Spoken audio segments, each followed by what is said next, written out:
Okay, just going to go through some bits and pieces that I've learnt today. I actually knew about this, which is a arm triangle, but there's some little points which are really useful to say the least. I've been in many a time where I've got people in arm triangles and I've dismounted, I've gone to do the squeeze, and typically the bigger, stronger guys, guys my size or even bigger, they can resist. If it's not really tight on the neck, it won't finish a choke, and you'll be there squeezing, using all your might, your biceps, your tricep power, and you just think, you know, you just got to basically stop doing that that choke and then just go again, or go for something else, because if not, what you're doing is you're just your energy levels are just coming down, and obviously when you're tired, if they're underneath and they preserving their energy, then that's when obviously you can face them spinning things around and probably trying to kill you. So okay, so if you're on top of your opponent, typically what you'll do is, if you're here, you try and slip your knee in high, and then what you do is you kind of like walk with the fingers up here as you come higher, and once the arm comes by their ear, you push their arm across their body, bearing in mind that my far arm should be behind their head, hugging the back of their head. So as I push their near side arm across their body, which is kind of blocking their archery on that side, I then place my head on it to secure it. I get a gable grip, which is very strong.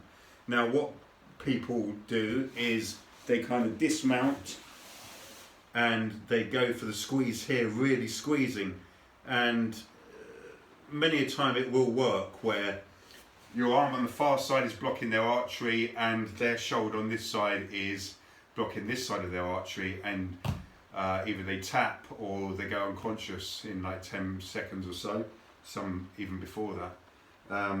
But like I said, some of the bigger guys, and if you haven't got it really tight, it's not going to finish it. So a little kind of a tip, but it makes a hell of a difference, is if you're here hugging the back of their head here for control, you're walking up, you're walking, always bring your knee higher. So if you leave your knee low and you walk your hands up here, they could use strength to bring your arm back, then grab your arm and then do a trap and roll, and then they'll be on top of the fight. So what we're saying is to walk with your hands, bring your knee high, so even if they're strong and they come to try and push to grab your arm, you've got a wedge here, which is your knee. So your knee's high, you're walking, their arm goes right to their ear.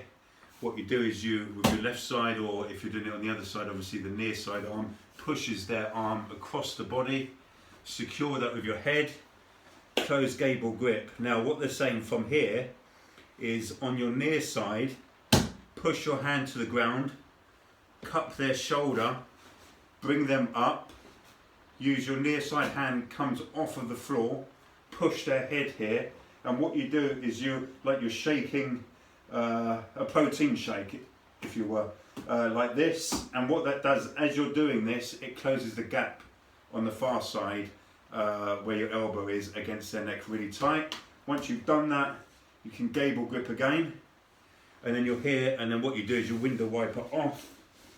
And here's another little detail. Normally people go for the finish, so they'll come down, their hip near to the opponent will go on the floor, this near side knee will come out, and then they go for the finish.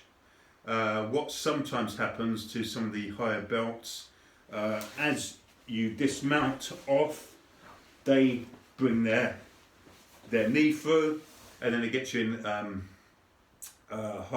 half guard or what have you, and even worse if they get you in a half guard situation and they get a lockdown, you're not really going to go for the finish. Arm triangles have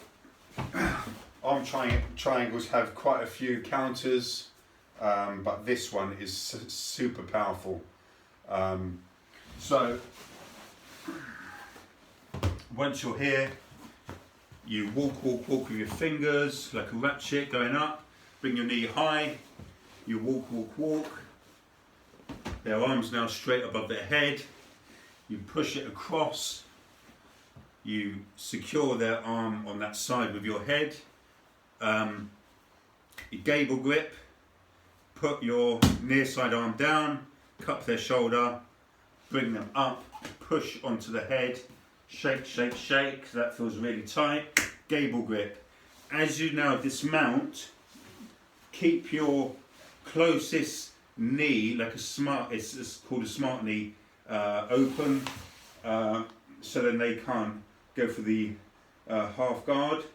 Once you know that they're not doing that or going for that and they've kind of relaxed, and when you're ready to finish, you quickly drop that side of your hips to the ground, bring out your other knee to the other side, and you squeeze. What many people do is they squeeze, kind of pulling it into themselves. With this, in this instance, with this gable grip, and you've got it so tight, what you want to do is to finish, you kind of pull your shoulder as if you're driving your shoulder back to your hips. So you're pulling it, your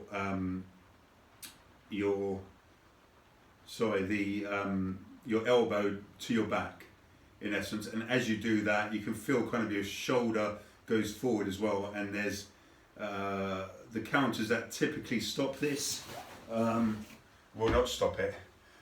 It's really powerful and it's been tested and it's really good.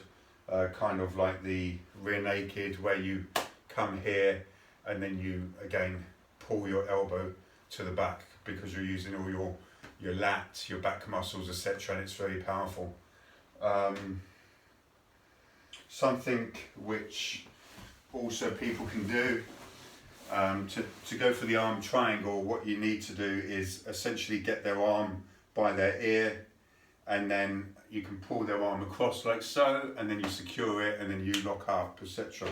But sometimes people keep their arm hidden, so hopefully this will be picked up. But if that's in here, as opposed to their arm out where you can nicely walk it, but if their arm is on the inside here, if you come and you walk, you bring your knee up and you're here, their wrist is on the inside, so you can't really go for the lock up. So what you can do in this instance is two things. If they're quite high up, their arm, you can always swim in, cup their shoulder, flare your elbow, and that should kind of open slightly, and then you can put your knee, and then again start the walk ratchet thing, push the arm across and then finish. Or what you can do as well, which I've just been shown by a fellow colleague, student at the academy, is if you're here, what you can do is swim underneath their arms, obviously bent underneath, and they're probably grabbing their gi or what have you. You go in between his elbow, you gable grip here, and you start opening and kind of like putting his arm back in that kind of a motion. And what you can do is bump till it breaks, and then you can kind of put your head again, your knee in that time will come up, and then again you're going for the last kind of walk ratchet style, and then pushing the arm across, and then you just finish in the same natural way as we've just discussed. But there's those two variations. If he's hiding his arm, you can just go in between his arm, cup the shoulder, flare your elbow, and that should open it, especially if he's higher up. If he's lower, he's got a lot of strength, and especially if it's a big strong guy, maybe it might not work. It'd be like muscle against muscle, which really you don't want to do in the game of Jiujitsu, you want to be more efficient. So if you're kind of trying to do that style and it's not working, then I suggest doing this one where you come in, gable grip, and you break it open, and again drive forward, and then you can come under and start walking. And again, once you're high enough, push your arm across, secure, gable grip, and then do like we discussed, up, hold the head, shake, shake, shake to get tight, gable grip, come off, and put your knee smartly in. When he stops going ballistic or what have you, and you're ready, and you know he's not going to try and push you off and try and push you over, that's when you quickly switch your knees across, and then you squeeze by pulling your elbow to your back. And even on this bad boy, as you do it, as you're kind of pulling your elbow back, your shoulder naturally goes forward, and you can just feel the compression on this grappling dummy. So you can imagine the kind of force that's going to do to a human's neck. So that's a really good one to take note of. And as we discussed, the good thing about going for the arm triangle is if you fail, you can always go back on and keep going and keep going and keep going until you finish. Whereas there's many submissions where if you fail, you're kind of back to square one because you're on your side, you're on your back, and then they come on top. But with this, you're kind of on top, and typically, if you know what you're doing, it should be finished within a few goes. Okay, hope this helps.